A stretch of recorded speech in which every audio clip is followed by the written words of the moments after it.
My YouTube channel. I hope आप सब लोग अच्छे होंगे, अपना बहुत ख्याल रख रहे होंगे, बहुत अच्छे से स्टडी कर रहे होंगे। तो कल के लेक्चर में हमने इंडक्टिव इफ़ेक्ट पढ़ा था। आज हम जितने भी रेस्ट ऑफ द इफ़ेक्ट बचे हुए हैं हम वो उसको कवर करेंगे, जिसमें आता है हमारा electromagnetic effect, mesomagnetic effect and hyperconjugation. तो आज हम इसको कवर करेंगे। तो वीडियो शुरू करने से पहले प्लीज़ मेरे चैनल को ज़रूर सब्सक्राइब करिएगा और वीडियो को ज़रूर लाइक करिएगा। चलिए चलते हैं, अब हम बात करते हैं इलेक्ट्रोमैग्नेटिक इफ़ेक्ट की। तो इलेक्ट्रोमैग्नेटिक इफ़ेक्ट हमारा होता क्या है?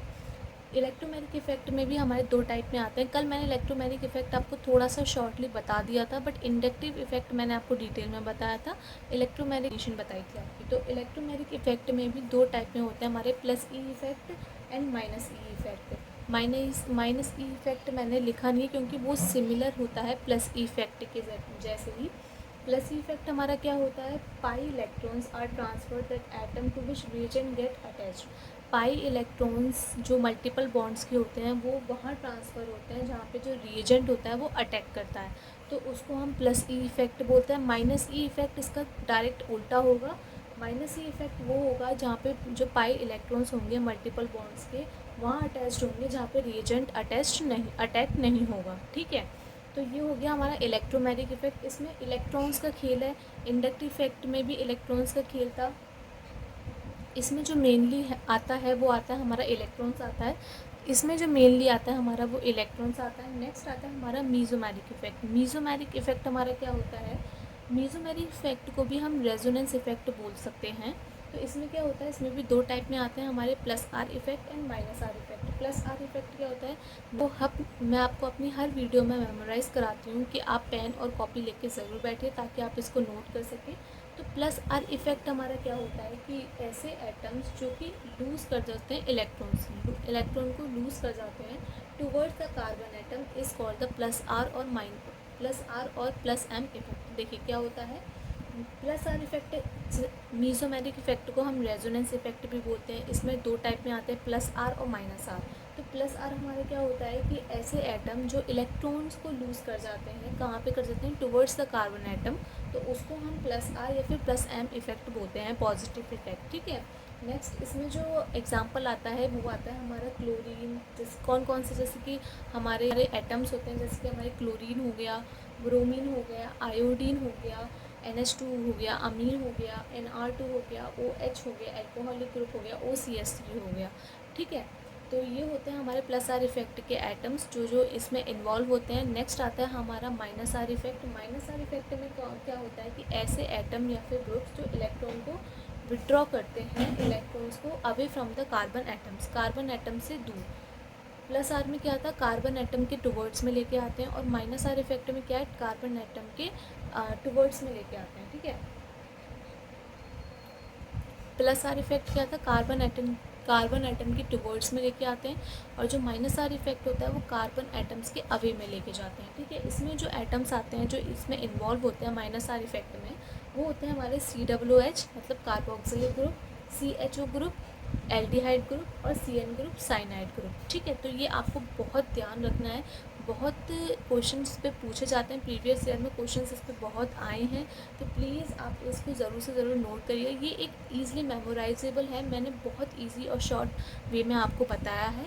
तो प्लस आर और माइनस आर क्या था? प्लस आर क्या था कि इलेक्ट्रॉन को लूज़ कर जाते हैं, कहाँ पे? टुवर्ड्स द कार्बन एटम, और जो माइनस आर इफेक्ट था वो away from the carbon atoms था। इसमें जो एटम्स इन्वॉल्व होते हैं वो ये वाले हैं, और इसमें जो एटम्स इन्वॉल्व होते हैं वो ये वाले हैं। ठीक है, नेक्स्ट जो 4th नंबर पे आता है वो आता है हमारा हाइपर कॉन्जुगेशन। हाइपर कॉन्जुगेशन हमारा क्या होता है?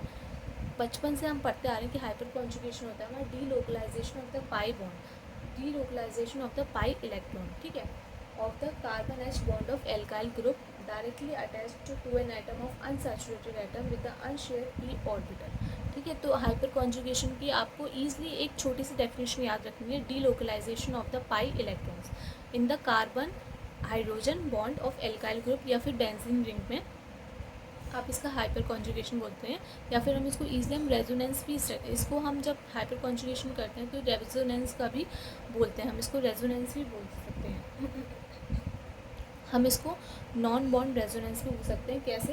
देखिए, पी ऑर्बिटल तक हो गया था हमारा। Hyper conjugation is a permanent effect, ये एक परमानेंट इफेक्ट होता है, तो इसको हम नॉन बॉन्ड रेजोनेंस भी बोल सकते हैं। ठीक है, तो हाइपर कॉन्जुगेशन क्या हो गया, delocalisation of the pi electrons of carbon hydrogen bond in alkyl group. ठीक है, और इसको ये परमानेंट इफेक्ट भी होता है, तो इसको हम नो बॉन्ड रेजोनेंस भी बोल सकते हैं। ठीक है, अब एक चीज़ आप ध्यान रखिए, मैंने स्टार मार्क करी हुई है कि greater the number of alkyl group, जितने ज़्यादा नंबर ऑफ एल्काइल ग्रुप होंगे उतना ही ग्रेटर हाइपर कॉन्जुगेशन होगा। ये बात आप मेमोराइज रखिएगा, बहुत बहुत क्वेश्चन पूछे जाते हैं इस पर, इसलिए मैंने इसमें स्टार मार्क किया है। बहुत इंपॉर्टेंट लाइन है कि जितने ज़्यादा नंबर एल्काइल ग्रुप के होंगे उतना ही हाइपर कॉन्जुगेशन ग्रेटर होगा। ठीक है, समझिए। तो इसमें जो एग्जांपल है, जिसमें मतलब जो डिक्रीजिंग ऑर्डर है, सबसे बड़ा कौन सा है, फिर छोटा कौन सा है, तो सबसे बड़ा टर्शरी होता है, फिर नेक्स्ट हमारा सेकेंडरी होता है, फिर प्राइमरी होता है, फिर मेथाइल होता है।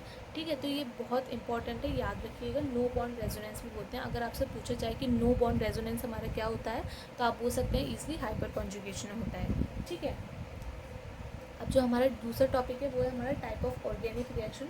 हमारी 4 टाइप में ऑर्गेनिक रिएक्शन होती है, substitution reaction, addition reaction, elimination reaction, rearrangement reaction. ये जो रिएक्शंस होती है मैं आगे के चैप्टर्स में आपको कराऊंगी, क्योंकि आगे के चैप्टर्स में डिटेल में दे रखी है विद द मैकेनिज्म के साथ दे रखी है। अभी मैंने इनके नाम बताइए कौन कौन सी होती है। सब्स्टिट्यूशन की, एक कंपाउंड को एक एटम को सब्स्टिट्यूट करना। एडिशन रिएक्शन हमारी क्या होती है, जिसमें एक को ऐड करना होता है। एलिमिनेशन रिएक्शन क्या होती है, जिसमें एलिमिनेट करना होता है, मतलब माइनस करना होता है। रीअरेंजमेंट रिएक्शन मतलब एक दूसरे के साथ दोबारा से रीअरेंज करना होता है। तो ये होती है 4 रिएक्शंस होती हैं, ये वाली चारों टाइप में। और ये मैंने आपको बता दिया था कल इंडक्टिव इफेक्ट। आज हमने इलेक्ट्रोमैग्नेटिक इफेक्ट, मीसोमैग्नेटिक इफेक्ट जिसे हम रेजोनेंस इफेक्ट भी बोलते हैं, और हाइपर कॉन्जुगेशन को डिस्कस किया है। ठीक है, कल हम और आगे फॉरवर्ड करेंगे चैप्टर को। तो अगर आपको मेरी वीडियो पसंद आई हो तो प्लीज़ चैनल को लाइक करें, सब्सक्राइब करें एंड शेयर करें।